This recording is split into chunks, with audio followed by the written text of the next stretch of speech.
Now it's time to carry the side of the dormers up on the roof. If this is your first time watching this channel is all about building your own house and saving a ton of money, so be sure to subscribe, hit that bell so you get a notification every time I release a new video, and smash that like button to help promote this video for the YouTube algorithm. Alright, so this probably isn't the safest thing to do, is carry these pieces up by yourself. I would highly recommend you get somebody to hand these parts up to you, or get a piece of equipment to lift them up to you. That would definitely be the safest bet. But I happen to do a lot of the work myself, so I end up doing stuff like this quite often, which is, again, probably not very smart. But when you're in between a rock and a hard spot and you gotta get something done, you just end up doing stuff like this sometimes. And when you do your own house, you'll see what I'm talking about. That was a little bit of a workout. All right, so the next thing I got to do is go up there, sit the wall on the string line that I made to make it square off the face of the dormer, and then wherever the nails poke through down into the roof, I got to go underneath and put blocking to support the dormer before I nail it all the way off. So more or less, you just tack the walls up where they go, just a nail on each end, then put blocking between, and then you nail it off to the blocking. Okay, here we are up on the roof. We got the walls just sitting roughly where they go. I'm here lining it up on the chalk lines I made earlier, and this also helps kind of plumb up that face too. And here I am just shooting it down to that blocking I put underneath that you see me do. That's why you put the blocking down, gives you something to shoot nails into. If not, you're just shooting into plywood, and they help support the walls that we're setting right here. So ultimately, that's holding the weight of these dormers, those blocks are, with the trusses. So it's just a way to connect the truss to the roof to the dormer. Okay, here I am just shooting to these blocks. Alright, nice and secure. I'm getting inside the dormer, and right here I'm just lining it up with the top of the dormer face and getting lined up roughly before I shoot it down. Right here I'm shooting down in that blocking, double checking the wall. Okay, just shooting several nails in here because your blocking doesn't go up the whole run of the wall. It only hits in 3 spots that you've seen that I did earlier. So I make sure I nail each spot as well as I could. And now I'm just angling a nail into the face of the dormer. Well, I wouldn't say a nail, but several nails. And I do that on both sides. And you can see here it's always tough trying to fumble around with that air gun when you're down in a little 40-inch wide box. But here I am just tacking it over and getting it on that chalk line, lining it up with that face. Here I am shooting it down to the blocks now. I'm just trying to let you know what I'm doing in these voiceovers, because sometimes it's hard to understand what's going on unless there's a voiceover attached. If it was just playing and I wasn't explaining what I was doing, you'd be probably kind of confused. So now I'm knocking off that temporary brace that I had from earlier, because now the ridge board's holding everything and it is no longer needed. And I always hit the nails down before I throw a board off the roof. What I do for a quick check to see if everything's nice and level, just go ahead and line everything up at once across these walls, and boom, looks good. All right, now let's go do that blocking.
All right, that's the blocking for the middle dormer.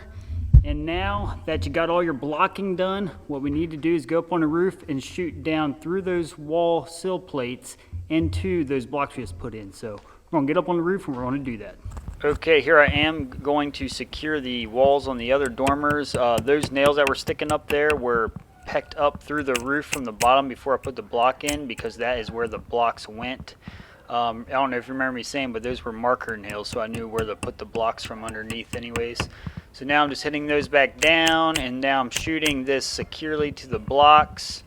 And here I am trying to squeeze down into this little this little 40-inch box. But like I said earlier, you nail this off really well, because that's ultimately what's holding this dormer down to the roof. So, you know, you're thinking of hurricane winds or something, you want to make sure that's very secure, clearly. And here I am just nailing the heck out of it down the side of the bottom plate there. And just like the other way, you just nail it to the face of the dormer, and that's really all there is to it. Not real complicated.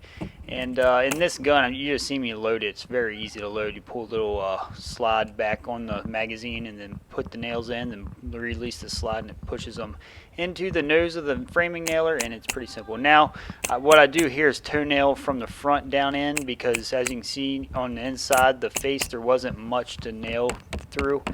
So I'm just toenailing from the side in. And now I'm just removing that kicker board, because we no longer need that since the dormer is clearly secured to the roof. Throw that off the roof. Boom. Thank God there's no one below. If they are, they should have been wearing a hard hat. No. But yes, I'm just finished nailing this, toenailing it down into the roof there. And just sneaking on over to the other one here. I must have realized I was missing something, because I was looking down my nail pouch like I was looking for my chalk line or something for some reason. But alright, here I am just nailing the heck out of it down to the roof. Hitting those nails back down into the nailer boards I put there in the blocking. Just nailing it down into the blocking. And yeah, and sometimes your gun won't sink those nails all the way in. You just gotta take your hammer to finish them off, so no big deal. See how quick I went through those nails? I mean, like nothing. But you know, it's important to get it nailed down very well. And you can tell when you're shooting through that bottom plate if you hit a block or not, because you can tell there's resistance or there isn't resistance. So here I am, really squeezed down into this little box. So it's a little bit tight if you're a man my size down in this little box. But I'm calling it a box, but it's a dormer. But yeah, just nailing that down the side, and I keep, oh man, already out of nails again. Holy cow! I mean, this thing is just eating up the nails. Shoot, you'll probably have $50 in nails by the time it's said and done building this thing, if you use pneumatic nails. But yeah, I use these 3-inch framing nails that they hold pretty good. They're not ring shanked, they're just the smooth shank, but that's really all you need. Ring shanks are definitely better for holding, but you know, it's probably a little bit overkill for this situation. Now it is time to install those little rafters we made. And what I like to do is start in the middle of the layout. I don't like to start from one end and work my way down, because I like to line up the ridge board straight, and to do that, if you put some in the middle first, you know, you can set it straight from there. But if you don't, it's really, you know, not that big a deal either. But alright, so go ahead and lay those on the layout. I put a couple nails just to hold it, and I'm eyeballing it straight here just to make sure it looks good before I put a bunch of nails in it. And you can see I was hitting it to get a little more straight. And eyeball. It's very important when you're a carpenter is to double check your work, and eyeballing is definitely a quick, easy way to do it. Alright, so put one through the front of the rafter into that wall, and I put 3 in this one. Then I just toenailed 1 or 2 on each side, and I think I just put 1 on each side for now, and then I went back through after I put them all on, and then just put another nail through, so it's actually 2 on each side of the rafter by the time it's said and done. Then I put 1 at the very end here, and again do the same thing. Go ahead and tack it on one side, go to the other side, go ahead and tack it on there, and go ahead and try to line it up evenly up top, which should make that ridge board center. And again, I can't stress it enough, make sure you just keep eyeballing and double checking as you go, because you can easily start pushing that ridge board one way or the other. So that's just a word of advice. And then I'm shooting through the ridge board into the rafter, and you can see I nailed this face to the first set of rafters there. It's why not type thing. It's like you don't really need to, but why not, you know, add a little additional strength while I'm there. Then I just shot some down through the top end just for some more security. So ultimately there's probably 3 to 4 nails in each top and bottom of each one of these rafters. So that's adequate for these little rafters. They're really not holding much. So these are just 2x4s. I don't know if you've seen my videos before, how to build a dormer, 1, 2, or 3. Can't remember which one I cut these rafters out on, but yeah, if you want to, go watch that and it will show you how to cut these rafters out. It's pretty straightforward, but if you have never done any carpentry work, it might be something you will want to see. So yeah, so here I am just tacking them down on the layout. It's 16 on center, and if you're not paying attention, I'll just go ahead and tell you, the rafters are sitting on top of the wall studs below. So you want to make sure everything lines up for optimal strength. You know, if you miss it by just a ½ inch and just setting on it a little bit, that's fine. But, you know, try to line them up. It definitely adds a little more security to it. And, yeah, so here I'm just doing the exact same thing as the first ones, other than now it's down the dormer roof a little bit. And you want to make sure when you toenail, you don't want to be too close to the edge of the rafter. Can't really tell what I'm doing in this, but it'll split the edge of the rafter if you're not careful, as in there I am eyeballing down to make sure I'm looking good across there. So again, can't stress that enough. Just eyeball, eyeball, eyeball. If there's one a little high, you can easily catch it now while you're framing this up. And to adjust that, it's not too bad. So eyeball must have looked pretty good. Still eyeballing. And sometimes you might, again, have to knock one back some or knock one up some just to get it to line up perfectly. It's just, you know, working with wood, nothing's perfect. That one right there, you seen, I had to tap it up a little bit. Must have been a little low. So if you tap it up like that, just hit it over to make sure it goes back tight against the ridge board and reshoot it. So you can see here I'm reshooting it. There we go. And I'm going to go secure the other one across the way. And yeah, it's like I said, on these little dormers, I think it's important to work both sides at once. Now to the fascia of the dormer. Right here, I already pre-cut a long 7 where it meets this 7 roof here. So I just took it, cut one side, and then the other side, I know it's longer than I need, but that's okay because we're going to cut that off to length after it's set. You want to make sure you don't try to cut it to length because it can vary some, and you don't want to be off like a ½ inch or like ½ inch short after you've done cut it. So just leave it a little long and cut it after you install it. And what I do is take my speed square and line it down the rafter, and that way it sets like your sheathing would have been setting there. You don't want that ridge board up too high because your sheathing will look buckled up at the end. You want it too low because it'll round over at the end. You want to take a straight edge. It doesn't have to be a speed square. It could be a framing square, anything that's just a flat straight edge, even a 2x4 that's straight, just as long as you have a straight edge to mimic the OSB that's going to be laying there ultimately. So again, here I go, trying to hold it, get that first one where it should be, and hold it at the same time with one hand. It's trying to hard. So I tacked that one side, came over to the other side, I do the same thing, and boom, right there. So now we know the ends are good, and now we're just going to set the middles. It's really important, again, to use that straight edge. You want to do this now instead of realizing later after you started the OSB that it's wrong. And now with the excess that's hanging over the edge, you just measure, in this case, 8.5. Whatever your overhang was on your rafter, just measure the same overhang here. Cut those off the length, and as you can see, I had it plenty long enough, which I do that on purpose so I don't have to worry about it. And now we know that we're to length, don't have to worry about, hey, was it too short or not, whatever. And that board up top, or your ridge board, whatever hung, you do the same thing. 8.5 inches in this case, whatever your overhang is. It may not be 8.5, but with 2x4 for a fascia board, that will make it a 10-inch overhang. Now the main roof on this house is going to be a true 12-inch overhang. Alright, the first thing I do to build these overhangs, I shoot a board that goes across the first couple rafters and give me the same plane of the roof on the dormer. And all I got to do is butt my board I cut, and I pre-cut this board, by the way. It's just a short 7, and I just let the length just be a little longer than I need, so I can just cut it off after the fact too. So I just butt it up, mark the center of my ridge board, trying to line it up with the center of this, butt up to that board it's going across, and line it up at the bottom at the same time. So, you know, you're going to have to hold it and try to go back and forth till you get it looking about right, and go ahead and tack a nail. I always recommend just tacking one nail on each end at first, just to make sure you're in the right spot, because it can shift on you, and if it looks good, then nail it off like I did there.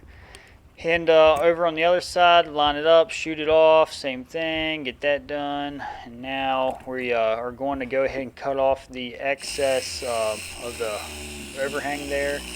And that's why you leave it a little longer, is you know, so you don't have to make sure you just make sure it's long enough. You just want to make sure it's not too short. So I don't even try to cut it the length perfectly. Just try to cut it around about within an inch or so. So there we go. We're just cutting off the excess of that fascia board on this overhang. Just take a Sawzall. You can even use your little battery circular saw and cut off the bottom if there's some on the bottom, which there probably will be. And it's pretty simple. Just follow the same contour as the fascia board on the sides of the overhangs there. So now we got to finish the roof where it intersects the main roof, and to do that I like to take a straight edge, just lay it across your existing rafters that you already nailed on, then butt this little nailer board to it, and that way it gives you the exact plane you need without trying to make a bunch of measurements and all that. So this is definitely the best way to do it. And then just come down to the end of the board, use your straight edge, butt it up to where it meets the bottom of the board, and after you get it where it goes, just tack it into place and just double check, slide down each side there, and yep, it looked good. So just nail it off really well. And there's a block under there too from where we installed earlier. And go to the other side and do the exact same thing. And you know, you can try to not use a straight edge and all this and that, but honestly it's way easier just to use a straight edge to figure out exactly where these blocks are going to intersect, instead of trying to measure all of it out. Trust me on this one. And yeah, so do the same song and dance. Just use the same plane to where the plywood would meet it, and then just shoot it down. And yeah, just nail it off really well, and that gives you a place to put your little rafter that's going to hit in there. So, and it's only about 15-inch rafter, so it's not much of a rafter, but it definitely needs something in there to support that plywood. So definitely put a little rafter in there. And yep, so moving on to the next one here, and just going to do the same thing. Just here we go, hitting across the top of the rafters, and then wherever that hits the roof is where the board's going to be nailed at. So here we go, trying to get in place, tacking it down, and checking the bottom. And you know, after you do this to one of them, the other two is going to be easy if you're building, you know, 3. So if you haven't had any experience, after you do one, the other ones clearly are identical. So it's really efficient if you're building multiples than it is just to build one. So it's like when I say efficient, you can do, you know, more in the same amount of time because you already know how to do the one. Anyways, all right, so here I'm just finishing this up, just holding a straight edge to go across, and here we go. And yeah, when you're up there and you're trying to juggle all this stuff around, when you're alone trying to do this stuff, it's definitely a challenge. But you know, you try to just use as many of those patience that you have, and you'll probably be okay. It's definitely not easy. If you're used to having someone help you do everything, it's probably going to be super challenging if you're trying to do this by yourself. But I'm used to working alone most of the time, so I just try to cut costs on the labor costs, man. I like to make as much as I can off these houses, so I don't want to spend a bunch in labor. Labor's expensive. So here I am, just nailing the heck out of it, then pushing some nails through the side of the ridge board into those nailer blocks I just put down. Alright, we're going to put in these little 15-inch rafters here. And if you want to know how to make these, I made a video on how to build a small roof for a valley. So go check out that YouTube video. I'll put a card here so you can just click and check it out if you want to go watch that video to learn how to cut these. But They're really not that hard after you've done it before, but you know, your first time doing it, like anything else, it's going to be a little bit of a learning curve. And here I am. I'm just these are the same way. You want to just put a straight edge across and just try to line them up the best you can. Here we go. We're going to put this in. All right.